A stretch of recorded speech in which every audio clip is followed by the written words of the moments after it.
Mean Kaur ji, Yamunanagar. Radhe Radhe ma'am. Radhe Radhe महाराज जी। महाराज जी, जब से सत्संग सुनना शुरू किया है सारी कामनाएं व्यर्थ लगती हैं, पर जब कामनाएं त्याग का प्रयास करती हूँ तो मन में एक भय सा बना रहता है।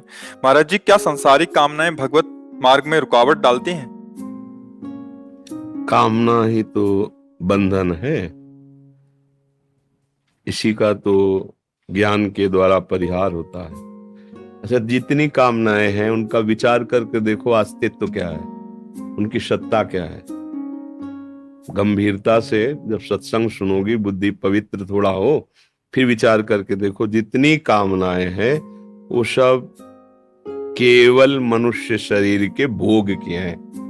आप देख लो, हम अमुक पदाधिकारी बन जाए तो सम्मान का भोग करेंगे, हमारे पास रुपया आ जाए तो हम मनमानी खर्चा करके विषयों का भोग करेंगे, हम मनमानी देख सकते हैं, सुन सकते हैं, सूंघ सकते हैं, छू सकते हैं, भोग सकते हैं। सारी कामनाएं इन्हीं की होती हैं। शब्द, स्पर्श, रूप, रस, गंध, इन्हीं विषयों के भोग की लालसा हमारे अंदर कामना पैदा करती है।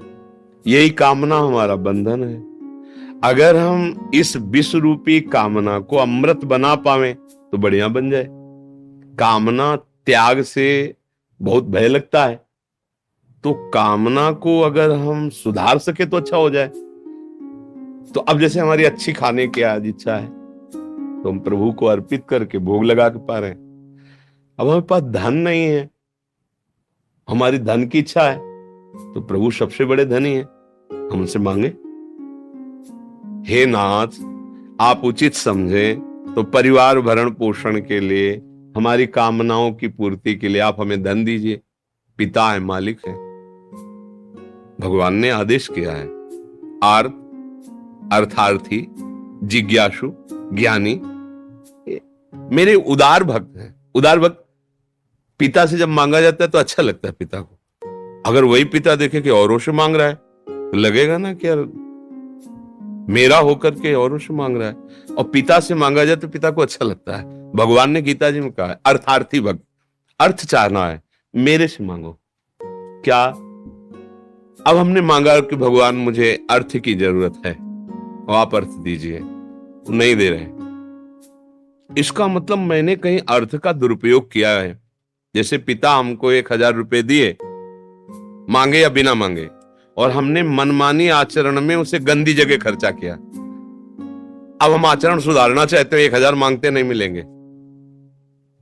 अब पहले वो देखेगा तुम्हें बहुत समय तक कि तुम्हारे अंदर योग्यता आई है कि नहीं आई, कि सही ढंग से खर्चा। यद्यपि संपत्ति वो तुम्ही को देगा, तुम उनके हो। ये वैभव किसके लिए रचा है?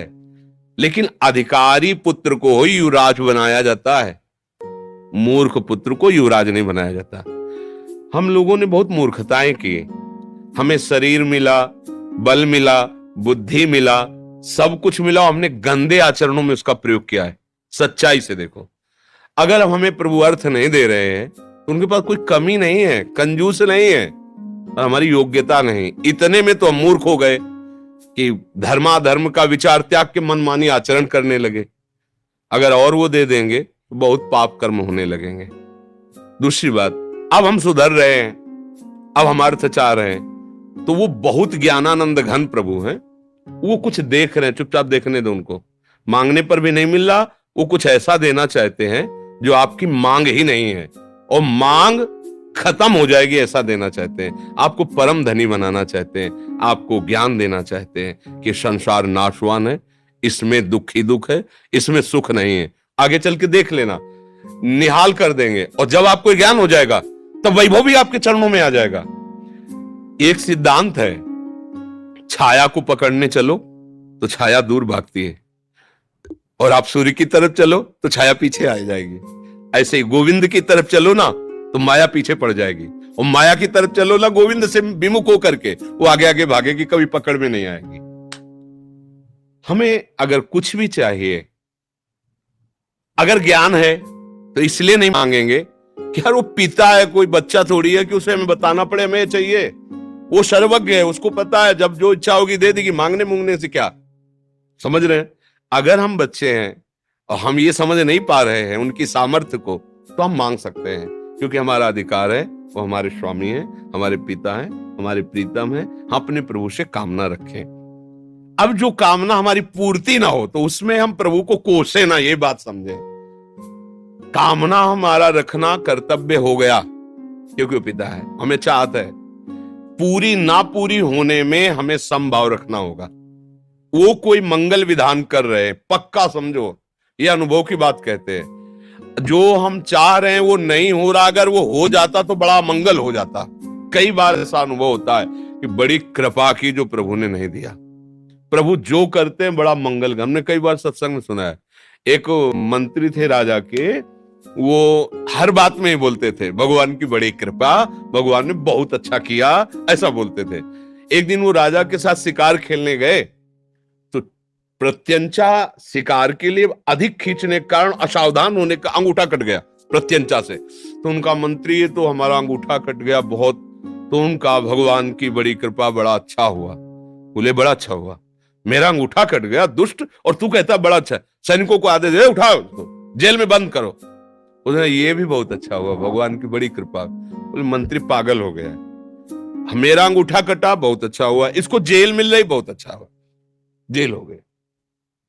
अब वो तो राजा है, वैद्यों के द्वारा तत्काल उसको जोड़ा गया और औषधियां, पहले आयुर्वेदिक औषधियों में इतनी सामर्थ्य है कि अब शायद अब भी है कि अगर अंग कट जाए तुरंत उसको तो औषधियों के द्वारा पूरा संचालित ऐसा किया जा सकता है। उस समय तो और शुद्ध आयुर्वेदिक लगाया और घाव घंटों में पथ गया, लगाया और कुछ दिनों में एकदम वो अंग काम करने लगा। फिर वो शिकार खेलने के लिए गए। अब उनकी वो वृत्ति शिकार खेलने की इतनी दृढ़ है कि सैनिक पीछे रह गए, वो आगे निकल गए।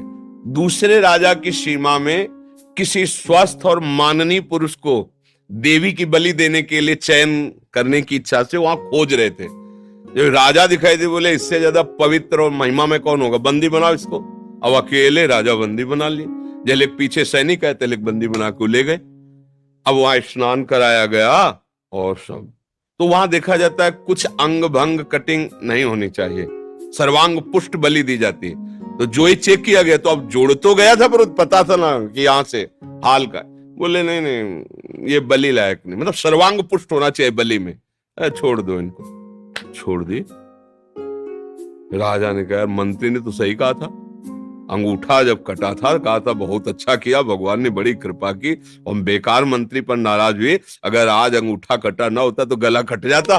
बड़े प्रसन्न हुए। अब आए, मंत्री को बुलवाया और कहा कि तुमने कहा था अंगूठा कटा, बड़ा अच्छा हुआ, भगवान की कृपा हुई, वास्तविक भगवान की बड़ी कृपा हुई। लेकिन मंत्री तुम जेल में सड़ रहे हो, मंत्री पद से अलग हटकर, और उस समय भी तुमने कहा भगवान की बड़ी कृपा हुई, बड़ा अच्छा, ये समझ में नहीं आया।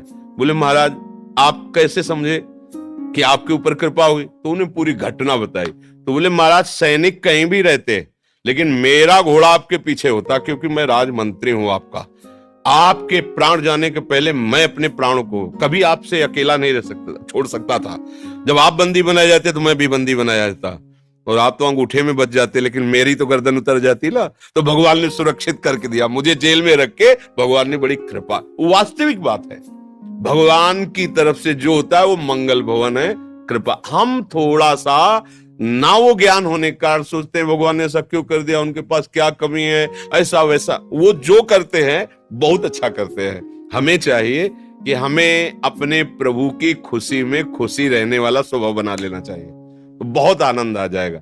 भक्ति में वो कामनाएं बाधक हैं जो भगवान से विमुख करें।